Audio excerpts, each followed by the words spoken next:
The subcompact SUV segment is one of the fastest growing segments in the States. If you look at the sales numbers, back in 2013, Americans roughly bought about 250,000 units of this segment as a whole. Now fast forward, of course, to 2018, and people actually bought nearly 800,000 units total out of everything that's offered in the segment. So clearly you can see every manufacturer wants a piece of that sales pie, including Hyundai. They actually introduced the Kona a couple of years ago, which I found a lot to like with that vehicle, which is why the vehicle that I'm standing by today is a rather confusing entry, because this is the all-new 2020 Hyundai Venue, another subcompact SUV with its own unique styling elements, its own cute look, a really impressive interior. And Hyundai says this is designed to actually slot below the Kona because it's roughly 5 inches shorter. So to test out this all-new subcompact SUV, I'm actually not in the States. I'm in Queensland, Australia, just outside of Brisbane and the Sunshine Coast with Hyundai to drive this all-new 2020 Venue. And the big question I want answered, if you guys are looking for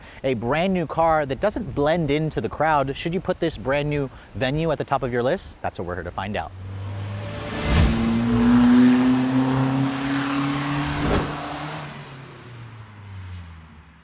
So checking out the design of the 2020 Venue, you can see, if you guys are familiar with what Hyundai has been doing lately on their latest crop of products, the styling direction that they've gone with the Venue definitely fits into that family resemblance. You've got a front fascia that looks very similar to the new Kona, to the Santa Fe, to the largest Hyundai Palisade. Overall, it's a very attractive looking SUV that I definitely think that it has its own distinctive identity. Now, of course, I want to point out this one here that I'm showing you is an Australian spec version. Just take a look at the driver's side. The steering wheel is on the right side. It's just blowing my mind here being from America. This is actually going to be the first time that I drive a right-hand drive car on the left side of the road. This is going to be super confusing. But anyways, back to the design of the Venue, you can see you've got headlight modules that are separate from the turn signals over here. This particular one that I'm showing you is called the Denim Edition. This is going to be the top of the line model. Hyundai will offer it in SE and SEL, and then the Denim Edition in the US. This one here also has a unique color combination with the denim blue exterior and the white roof, the white mirrors. It's a very attractive looking SUV that definitely has some, styling that reminds me of the Kia Soul. They actually share a similar platform. Now, overall, you can see this particular one here has projector halogen headlights with an LED daytime running light. If you guys are going to wait for the ones obviously in America, the SEL trim will come standard with LED low beam headlights with the incandescent turn signals. So keep that in mind. This Australian spec just has a halogen headlight. I also like the Cascade grille. You can see it's got a very unique finish. I think Hyundai will probably start implementing this on the rest of their vehicles. And then this right here is actually color matched to the roof and the side mirrors. And there's a functional air intake over here that creates an air curtain over the wheels to help with aerodynamics. So overall, let me know what you think of the design of the Venue in the comments below. This is definitely one interesting looking SUV that will easily stand out in those crowded parking lots. Now, just like the front fascia, the side profile of the Venue is also very distinctive. I especially love the two-tone color combination here with the white roof, the white mirrors, and the denim blue exterior. If you want this, you have to go for this Denim Edition. It's only available in this blue, which I think is a good decision, but I hope that Hyundai expands the color palettes later on in the US. They will offer several different color options in other markets, but of course the US has its own distinctive options to go with the specific taste. Now, this is a pretty small vehicle. It rides on the similar K2 corporate platform that Hyundai uses on a lot of other products, and compared to the Kona, this is roughly about 10 inches shorter. At 159 inches long, this is considerably smaller than something like a Subaru Crosstrek, than something like the Kia Soul even. It's 5 inches shorter than the Kia Soul, and smaller than the Honda HR-V, the Toyota CHR, etc. There's a lot of vehicles that this is much smaller than, so this is relatively small, almost like Mini Cooper-like in terms of the size. Now, looking at the wheel options, this particular one here has a 17-inch wheel with 205/55 series tires. You'll also be able to get a 15-inch wheel with hubcaps if you guys go for the base SE version. I also like this cool little detail. This area right here is also painted white along with the rocker panels and on the rear quarter panel over there on the wheel arches. It's just a very unique styling element that I think really works. And I also like the side mirror has an integrated turn signal. In terms of the ground clearance, you get around 6.7 inches, which is matching that of what you get in the Kona. And unlike the Nissan Kicks, another main competitor, Hyundai actually puts rear disc brakes on the back. The Kicks, if you guys remember, has rear drum brakes, but you have a McPherson strut independent front suspension and just a torsion beam semi-independent at the back. Now at the rear of the Venue, I actually prefer the design of the back end versus the front end a little bit more. I especially like it in, again, this two-tone combination. The Venue badge, as you can see, it spells out the name. It's actually in the same white color as the roof. The taillights are also very attractive looking. This one here has an optional LED taillight.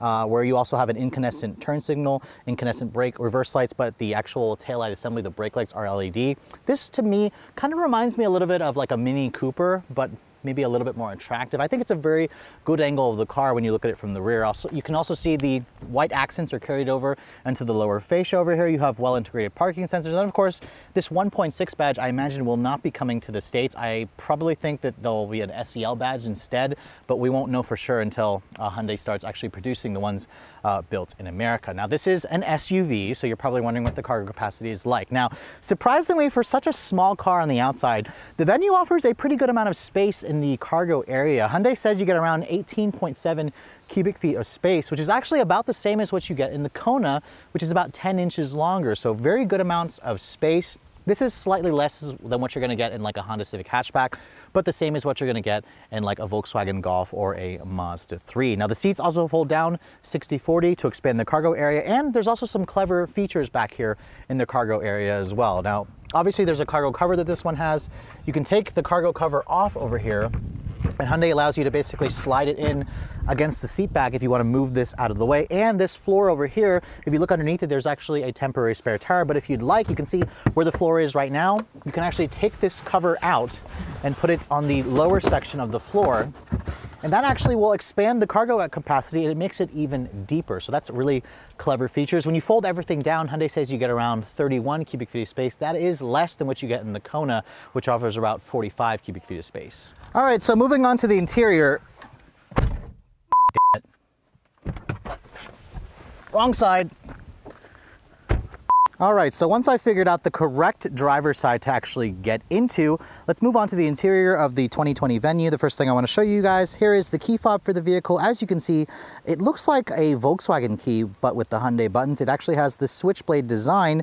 This one here doesn't have intelligent access with push button start. Hyundai says they will offer it in America as part of like an SEL premium package, so keep that in mind. This one here, because it doesn't have it, obviously you have to lock and unlock it from the key fob instead. And then when you open up the door and look at the interior, and not be confused about being on the right side of the road or the vehicle, this is actually a surprisingly nice interior. This specific one that I'm showing you here has the denim blue interior with the two-tone accents. You can see it even has white contrasting piping and stitching. It has kind of like a leather and a fabric material. It actually has a center console, whereas most vehicles in the segment don't. And the dashboard design even looks really premium. So this is a really nice looking interior, especially considering the price point of this car, which should come in at under $20,000. Now getting inside, you can see the Venue has a very typical step-in height for an SUV. It's a little bit higher, of course, than your usual crop of sedans. And then when you shut the door,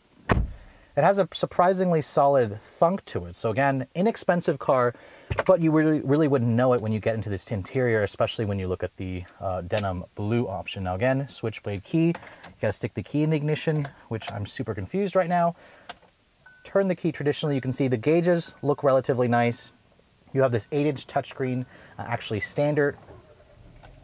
And then when you turn the key, the engine fires right up. It has the typical 1.6 liter starter noise that Hyundai and Kias are known for. Now, the rest of this cabin, you can see this 8-inch display dominates the center stack. It is the largest infotainment system in the subcompact SUV segment. As you guys know, all the other competitors come with a 7-inch screen. This is an 8-inch screen. It's standard even on the base trim, and it also includes Apple CarPlay and Android Auto. That is also standard equipment. So again, Hyundai is kind of one-upping people in technology. That's very important, particularly when you look at this segment. This will have a lot of younger buyers. Technology is very important when you're looking at a lot of younger buyers. So that's great that Hyundai, kept that in mind. The steering wheel I also like. It has a really nice looking leather with the contrast white stitching. It honestly looks like it belongs in a Genesis, minus the badge. As you can see here, this doesn't actually come with the car. Hyundai stuck this on the steering wheel of these vehicles to remind us US journalists to keep left when we're on the road. So this won't actually come with the car. Keep that in mind. The steering wheel, as you can see, tilts and telescopes. It has a really good amount of adjustability, so that's nice. The gauges also look very nice. You have a 3.5mm screen over there where you can adjust all your different settings. You can adjust the driver assistance stuff. By the way, this car does come standard with Hyundai's Safety Sense, so you'll have automatic emergency braking, lane keep assist, lane departure warning. What will be optional is the blind spot monitoring with the rear cross traffic alert. That will be optional on US cars. If you're looking for adaptive cruise control, I'm sorry, it's not going to be available on this car, so again, keep that in mind. Now, looking at the rest of this interior materials, it does have a nice looking dashboard, but I'm sad to report that it is a hard touch plastic dash, but most vehicles in this segment are, although the Kicks has like a soft touch with actual stitching of leather on the dash, so that might be a little bit better, although I do like the design of the Hyundais a little bit more. The door panels here you can see are all hard touch plastic over there, but it's nice and leather stitched and padded over there. A little bit more storage over here, good grab handle over here. The window you can see is automatic one touch down and up for the driver's side, and nothing else for the other windows. So again, just one touch for just the driver's side. The power window controls even feel really high quality. This one here also has power folding mirrors. You will not get that on US spec cars, unfortunately. So again, something to keep in mind, but we will get the push button start. Here in Australia, they won't actually get that feature. Over here at the center stack, you guys have seen this infotainment system before, so I'm not gonna go too much into depth with this.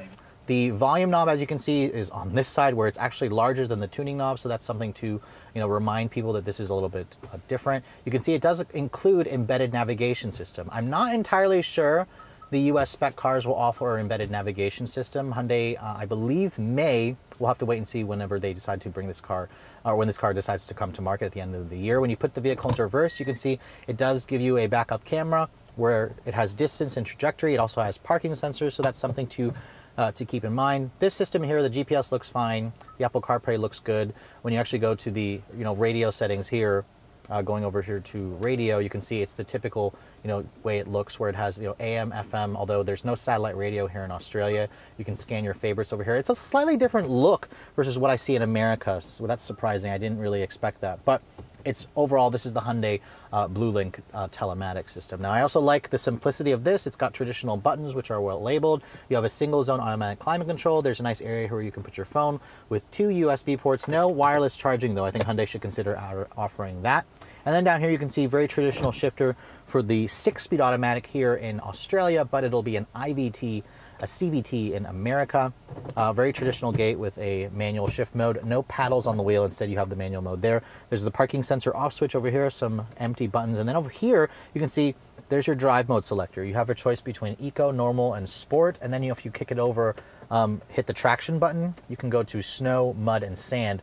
I'm not really sure why you need those different modes when this vehicle doesn't offer all-wheel drive, but keep in mind these different modes are not available in all markets, so I'm not sure if Hyundai will carry that over into the US. Instead, they may just keep eco, normal, and sport. This is basically just going to adjust the throttle, the traction control, the transmission shift programming. It doesn't actually adjust the all-wheel drive system because this vehicle doesn't come with all-wheel drive. Now down here you can see traditional handbrake, cup holders, which Hyundai says will be a little bit larger for the US market. And then there's a nice little storage area here, center console with a padded armrest. Most of the vehicles in the segment don't actually include a center console, so that's nice that Hyundai threw that in. The sound system isn't anything special also. It's just a 6-speaker stereo. They don't offer Harman Kardon in this, which I think they should consider that. Now overall, the cabin definitely is very nice, has lots of really nice features, a great design. I especially love it in this blue. You can also get this in a black or a gray interior if you guys don't like the blue option. Now looking at the back seat, because the Kona Venue. Now looking at the back seat, because the Venue has this boxy shape, it actually has a surprising amount of interior space in the back seat. Now again, I'm 5'7". I'm sitting on the other side because the driver's side's over here. This is where I have the seat to drive. Hyundai says you get around 34.5 inches of legroom, which is actually the same as what you get in the Kona, the bigger vehicle. So it's relatively usable. You have a floor that's almost completely flat back here. I love the interior color combination with the denim blue. And in terms of features, it's a subcompact SUV, so their cheapest, least expensive one, but you have dual map pockets here. There's no rear seat vents, and there's also no armrest over here, which is a little bit sad. But as you can see, the materials are hard touch plastic. It's the same as the front seats. There is a nice leather stitched portion where your elbow would rest, and I have plenty of headroom back here. So this is very usable for average size adults. Maybe if you were over 6 feet, you might find this to be a little bit cramped. Now looking underneath the hood of the Venue, Now, for the exterior to look so cute and aggressive and attractive, when you look underneath the hood of the Venue, I'm sad to report that there isn't really too much in terms of excitement. But to be fair, this segment of vehicle is generally not known for offering, world-class acceleration. You're gonna get basically one engine option in America. It's a 1.6 liter four-cylinder, part of their Smart Stream engine technology. It has double overhead cams. It has variable valve timing. What it doesn't have is direct injection. Instead, it has what Hyundai calls dual port injection, which is basically multi-port injection, but it has two different areas where it will actually inject the fuel.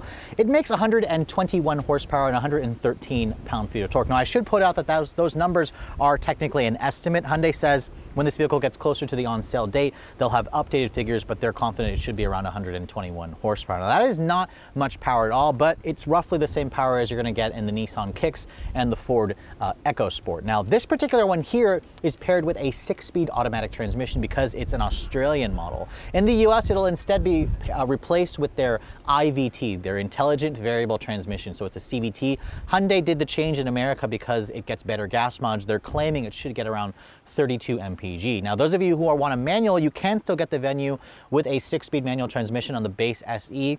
All Venues are also only front-wheel drive. That's one of the differences between it and the Kona. The Kona offers all-wheel drive. This only comes with front-wheel drive. Now, they didn't have the full specs in terms of fuel economy or the weights of this car, but because this is roughly about 10 inches shorter than the Kona, I'm going to suspect this should come in at around 2,500 pounds. We'll know, of course, later on when the vehicle gets closer to its on-sale date. So driving the 2020 Hyundai Venue, I have to say, this is my first time driving a right-hand drive car on the left side of the road. I'm going to try my best to not end up on the wrong side of the road, and the turn signals are swapped. So basically, the first thing you have to remember is always to look right when you're on the left side of the road, which was really confusing at first. And I just turned on the wipers there. I meant to turn on the left turn signal. Oops. I did that several times today. Continue on State Route 58 for 1.5 kilometers. Now, I'm in Australia and I'm very unfamiliar with this country, so I apologize if the GPS lady is going to constantly be talking, but let's get on with the driving scene for the Venue. This is a car that typically I don't like this segment of vehicle. The subcompact segment to me is just pointless because for a little bit more money, you could get a compact SUV and get just much more space, much more power. Now, my expectations were low for this vehicle.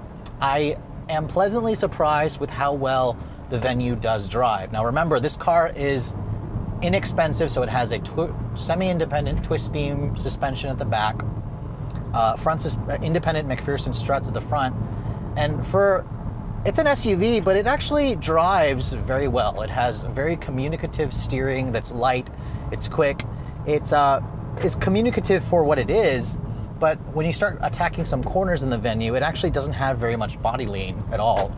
God, this is really weird driving on this side of the road. The steering itself meters, turn left onto Townsend Road. Feels good in your hands. I really like the leather that they put in this thing. Visibility is also excellent. You got this perfect view out of the front, relatively thin A-pillars.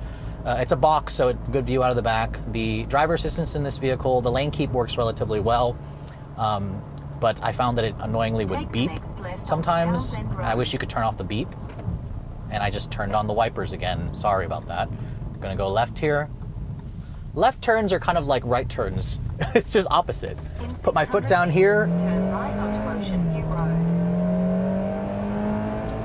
So yes, it's not fast at all. With only 121 horsepower, I would say this thing gets to 60 in around like 10.5 seconds. She is sluggish, but I do like the 6-speed automatic, which is a shame because we're not going to get this transmission. So I'm not going to talk about the transmission quite as much because we're going to get the IVT, the Intelligent Variable Transmission. Take the next right onto Ocean View Road. And I'm going to keep left over here. Okie dokie. I have to say the scenery here in Australia is absolutely stunning. What a beautiful, beautiful area. And the car itself actually, for an economy subcompact SUV, it has a relatively good ride quality. It is definitely firm and bumpy, but it's not like anything that's not within the norm of this segment. 600 meters, you will arrive at your destination. Meters, feet. Power, of course, it could use more power. This thing could really use the turbocharged engine from the Kona. I really think that Hyundai should consider doing like an N version or an N-line version with the, you know, the turbo engine, almost 180 horsepower would be really nice. The brakes have a good feel. This car in general is just easy to drive. It's so small, it's so narrow, which is great because the roads here in Australia are just tiny, tiny, tiny, and I would prefer to drive a smaller car. Like, this little teeny tiny car would have so much more space in America. It feels a little bit cramped here in Australia and Queensland. But other than that, you know, this is a pleasant driving car with probably enough power for most people. It struggles when you're trying to go up to higher elevations for sure. Or at least when you're trying to go uphill, it definitely will struggle. The seats also are surprisingly comfortable. I drove this thing for about 2 hours before I came out here to do my filming. And I was very comfortable in the seats. I love this material here, which is a great thing because usually vehicles in the subcompact class have awful seats. So the fact that Hyundai has put fantastic seats in this thing, which are comfortable and supportive and soft, are really impressive. God, that really throws me off with the cars coming on the right side. I'm so confused, so confused. But just, you know, going along this curvy road here, I'm surprisingly enjoying this car. It is in desperate need of more power, but everything in this segment is slow. But when you start attacking some corners, it will hold its own, surprisingly. Now, I will say that Hyundai has said that the US version will have slightly different suspension tuning. Most likely it'll be softer. It may not handle quite as well as this one. I will actually be driving this car again in January when the US version will be finally in America, so I'll be able to drive the IVT. They should have final pricing as well by the end of the year. But overall, if you're looking for a new vehicle, or let's say you need a new car and you don't necessarily want a used car, this could be a very enticing option. Or if you guys are looking to replace your old Accent hatchback, let's face it, the Accent hatchback has a bad stigma to it. This is also a relatively nice option. The other thing I want to talk about, this one here does not have a sunroof. A sunroof will be optional in America, so keep that in mind. There's a lot of premium features in this car that you typically cannot find in this segment. Most vehicles in the subcompact CUV segment don't offer things like a sunroof. Oh, another thing about driving on the right side here, or on the left side of the road, is it's really hard to judge where the other side of the vehicle is in relation to the road. These roads are just so frickin' narrow. God, we are frickin' spoiled in America with our fat roads and all the space we get. But this thing surprisingly holds its own relatively well. The seats could use a little more bolstering, but who's gonna be driving this thing like this? Ooh. I couldn't imagine if I had the manual transmission model trying to shift with my left hand. Apparently the pattern doesn't change. I'm still going this way to first, but that would be super confusing. So I'm grateful that these are the automatics. In Footme Road, State Route 58, then your destination will be on the left. So going right is like going left in America. I want to look that way. No! Okay, and we're good. Stay on the left. There's a little bit of wheel spin there. The engine definitely gets buzzy when you are pushing it. It has that kind of awful sound like you're hurting the engine when you are pushing it above 6,000 RPM, but it is willing to rev that hard, and it also, you know, it doesn't feel like it's like sluggish to rev that high. It just doesn't sound very pleasant when it is revving that high, which most engines, little 1.6, they don't sound very pleasant when you push them, you know, past 5,000 RPM. Keep in mind, this is a country where things are measured in kilometers, so it says 60, but 60 means 60 kilometers an hour, which is more like 40 miles an hour. And I think you're supposed to keep left on these roads when you're trying to just cruise and you pass on the right, I think. It's so confusing. So after spending the day confused as hell driving on the left side of the road, I have to admit the bright spot of today was driving the all-new 2020 Venue. This is a car that I was super confused about at first. I was kind of thinking to myself, why does Hyundai need two different small subcompact SUVs? But I actually found myself liking the way the Venue looks on the outside and on the inside versus the Kona, simply because I think the design is really cute and attractive. I love the two-tone option. I love the wheels. I love the general proportions and size of this vehicle. On the inside, you guys saw it has surprisingly comfortable seats, decent materials, relatively good tech for what this vehicle is in terms of the price point. Now, of course, I don't have the final pricing yet of the Venue. That's going to be coming at a later date. And really, my only gripes with the car have to do with the acceleration, but that's kind of the case with every vehicle in this segment. 120-ish horsepower just simply isn't enough. They need to stick the 1.6-liter turbo in this thing, give it some decent low-end grunt. In fact, I would love Hyundai to even consider doing an N-line version of this car, or a full-on N with like almost 200 horsepower. That would be a cool addition, because remember, this car is supposed to be kind of like a replacement to your old Hyundai Accent hatchback. So that's something to consider. I think it's way cooler looking than the Accent. It doesn't have the same kind of cheap car stigma that you get with an Accent in general. So I can see and understand why Hyundai has introduced the Venue, and it's all going to come down to the price point. Now, Hyundai doesn't have final pricing yet on this vehicle in America just yet. They said that's going to be introduced at a later date. It will be going on sale at the end of December. So of course, if you want one of these, you're going to have to wait a couple more months.